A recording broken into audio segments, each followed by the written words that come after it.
આવી વહુ તો દીવો લઈને શોધવા જઈએ તો જ મળે.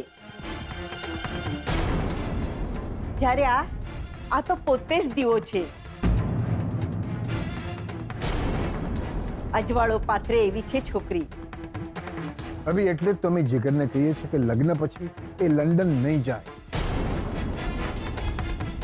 અહીંયા જ રોકાઈ જાય, શોધન સાથે મળીને બિઝનેસ કરે.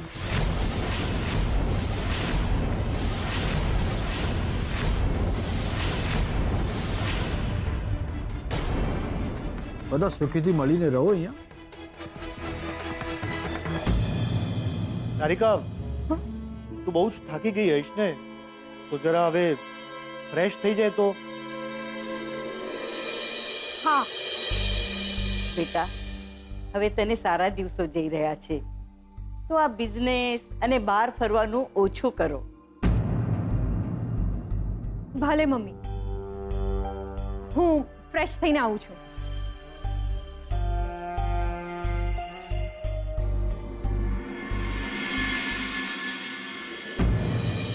લક્ષ્મી, લક્ષ્મી, લક્ષ્મી, લક્ષ્મી.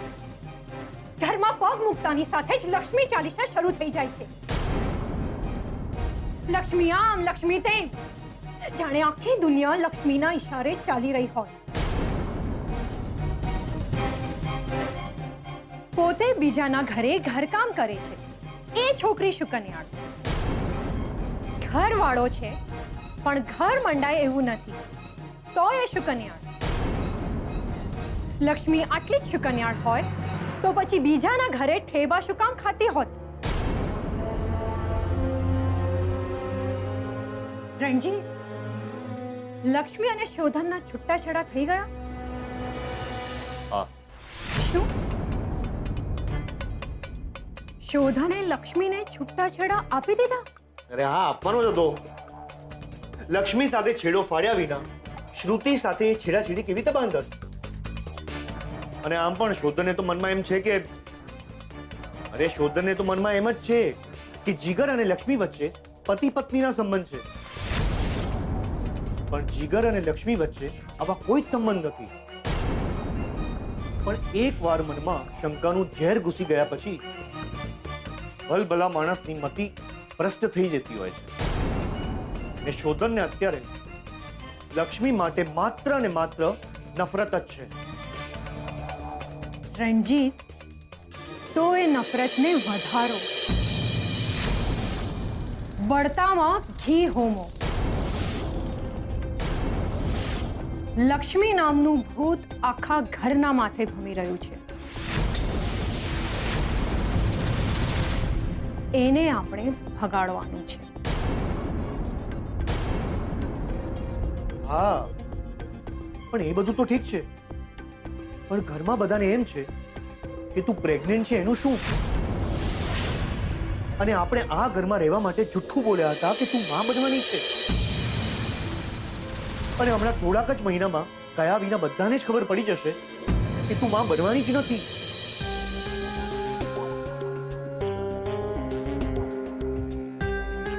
માં હું નથી બનવાની તો શું થયું રણજી? માં કોઈ બીજું બની જશે. એટલે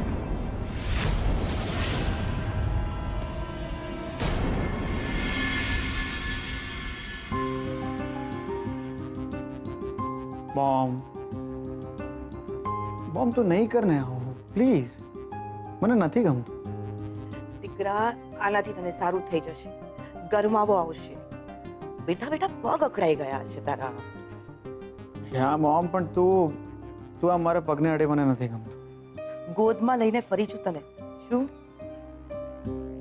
એ છોકરાઓ દુનિયા માટે મોટા થઈ જાય, મા માટે નહીં.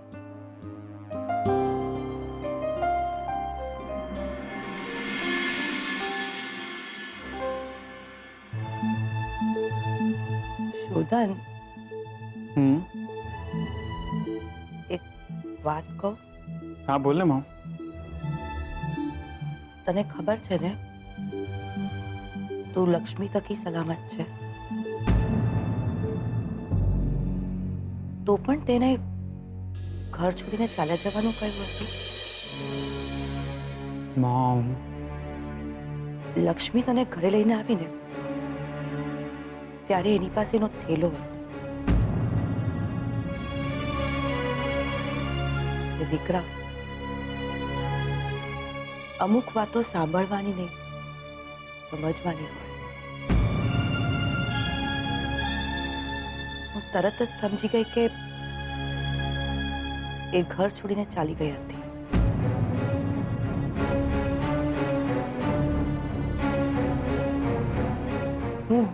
હું જાણું છું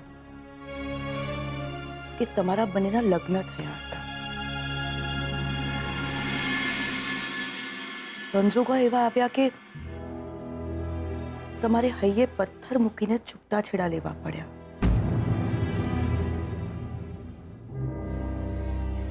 હવે તું શ્રુતિ સાથે લગ્ન કરી રહ્યો હોય તો એને પૂરેપૂરો હક છે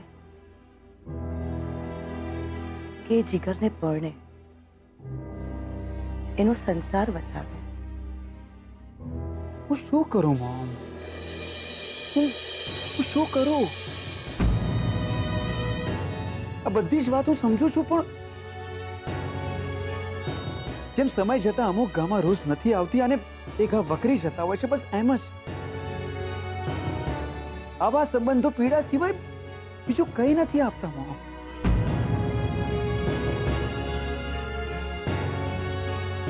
અરે હું દુશ્મન નથી એમનો. એમના વિશે ક્યારે ખરાબ વિચારી પણ ના શકું, પણ હું શું કરું? જે આંખ સામે હોય એને કેમ ભૂલવું? બે ધારી તલવાર આવી ગઈ છે અમારા વચ્ચે મોમ. બે ધારી તલવાર. એમને પોતાના માનીશ તો પણ ઘા પડશે, અને નફરત કરીશ તો પણ. હા, હું શ્રુતિને પસંદ કરું છું, પ્રેમ પણ કરું છું, અને લગ્ન પણ હું એની સાથે જ કરીશ. પણ લક્ષ્મી દૂર જશે તો શ્રુતિની જગ્યા થશે.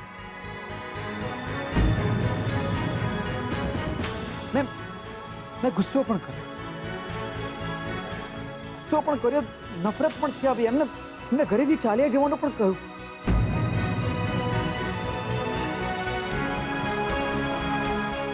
આજે એમ થાય છે કે એ ઘર છોડીને ચાલ્યા જાય તો બને, પણ મારા હૈયેથી જશે, મારા મનમાંથી જશે.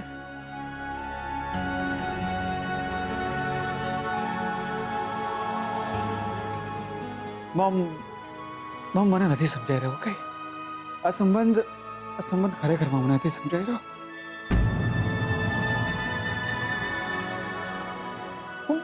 હું અંદરો અંદર ગુંગળાઈ રહ્યો છું. મારી સામે બે રસ્તા છે, પણ માણસનું ઘર તો એક જ રસ્તે હોય ને. તું કયો રસ્તો પસંદ કરીશ દીકરા? જે રસ્તે ઘર મળે.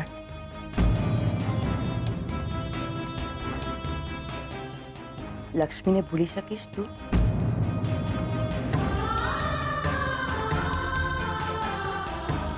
ખબર નથી મોમ,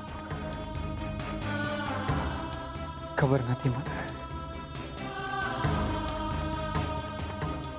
આજે મને તારા પપ્પા યાદ આવી ગયા.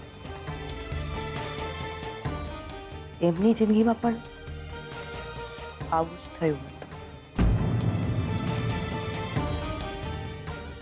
મોમ તો શું કહી રહી છે? ડેડની લાઈફમાં પણ પ્રેમ તો એમને બે જણે નહોતો જ કર્યો. હા, પણ પસંદગી બેજરૂર હતી એમની સામે.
ભૂખ લાગી હશે ને તમને?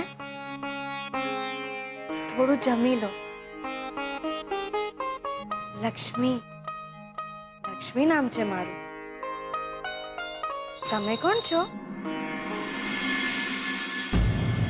તમારું નામ શું છે? કઈ યાદ નથી આવી રહ્યું? તમારું ઘર? ઘર ક્યાં છે તમારું? ગામ? કયા ગામના છો તમે? કઈ યાદ આવે છે? ક્યાંથી આવ્યા છો તમે?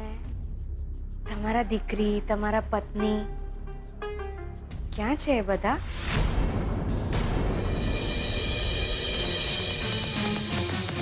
નહીં નહીં, ગુસ્સે નહીં થવાનું. થઈ જાઓ, શાંત થઈ જાઓ કહ્યું ને.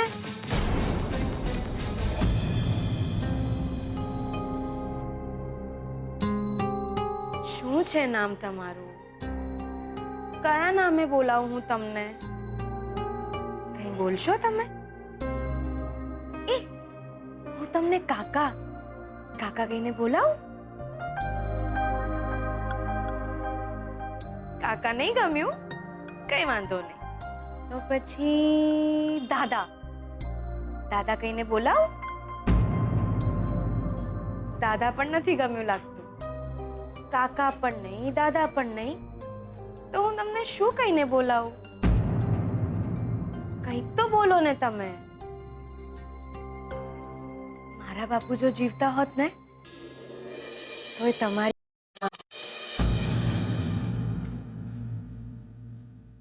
શું હું તમને બાપુ કહીને બોલાવું? બાપુ ચાલશે?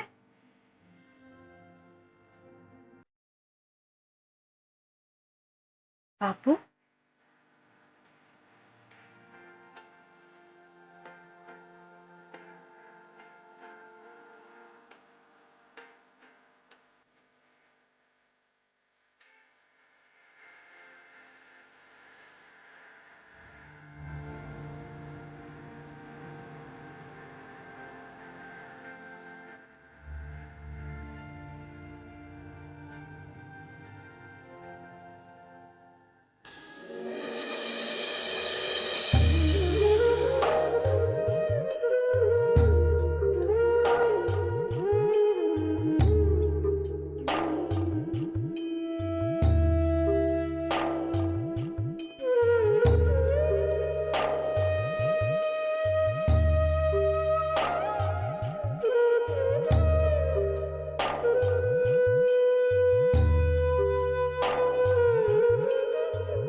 મારી પાસે રોટલી મૂકવા માટે. આમાં હું 2-3 રોટલી લઈને ગઈ હતી, થોડું શાક અને થોડો ગોળ. બસ આટલું જ લઈ ગઈ હતી આ ઘરેથી. પૂછ્યું મેં તમને? તમારી આંખમાં જે સવાલ હતો એનો જવાબ આપ્યો છે બસ.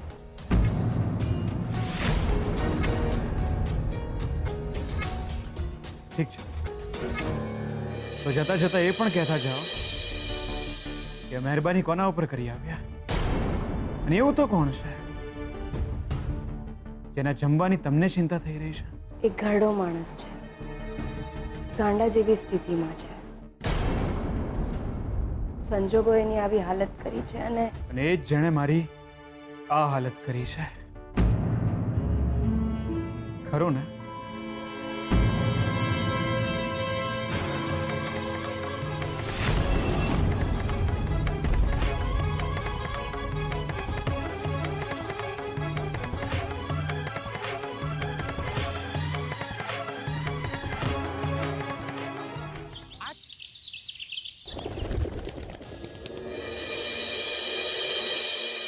દિયોર, તમે પેલા ગોંડાને જમવાનું આલવા જાઓ તો શોધનીઓ બગડે જ ને.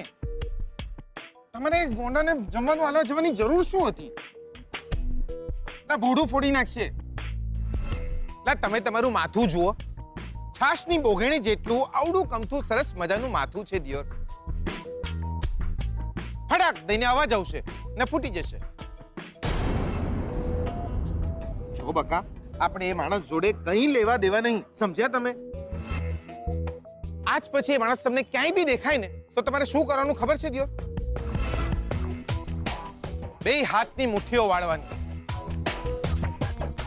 ઊંડો શ્વાસ લેવાનો, માતાજીનું નામ લેવાનું અને જ્યાં જગ્યા મળે ત્યાં ભાગી જવાનું. બકા, આપણી પાસે મારવા માટે હોશિયારી છે, એની પાસે લાકડી છે. એટલે રાક્ષસ છે એ, રાક્ષસ. એક બાપ પણ છે. એમની એક દીકરી હતી, સોનુ. એ મરી ગઈ છે અથવા તો કદાચ ખોવાઈ ગઈ છે. એટલે એમની પરિસ્થિતિ આવી છે. આપણા જીવતરમાં કોઈ માણસ એમનેમ નથી આવતું. નક્કી કોઈ લેણદેણ લખાયેલી હોય છે. એક આપણી બે વચ્ચે જ લેણ દેણ નહીં. ના, કંઈક તો લેણદેણ હશે જ આપણી વચ્ચે. લેણદેણ વિના તો કોઈના આંખમાં કોઈ માટે આંસુ પણ ના આવે. હું બસ એ જ જાણવા માટે ગઈ હતી એ માણસ પાસે કે આ માણસના કારણે એમને કોઈ ખતરો તો નથી ને. પછી મને લાગ્યું ના, આ માણસ તો સંજોગોનો માર્યો છે. પેટનો ખાડો પૂરવા માટે આ બધું કરે છે. ખબર નહીં કેમ શાસ્ત્રીજીની વાત સાંભળ્યા પછી મનમાં સતત એક અજંપો રહ્યા કરે છે. એમના માથે કોઈ તો મુસીબત છે, કોઈક તો છે એમની આસપાસ જેનાથી એમને બહુ મોટી તકલીફ પડવાની છે. કોઈક તો છે જે દેખાઈ રહ્યું છે, ઓળખાઈ નથી રહ્યું.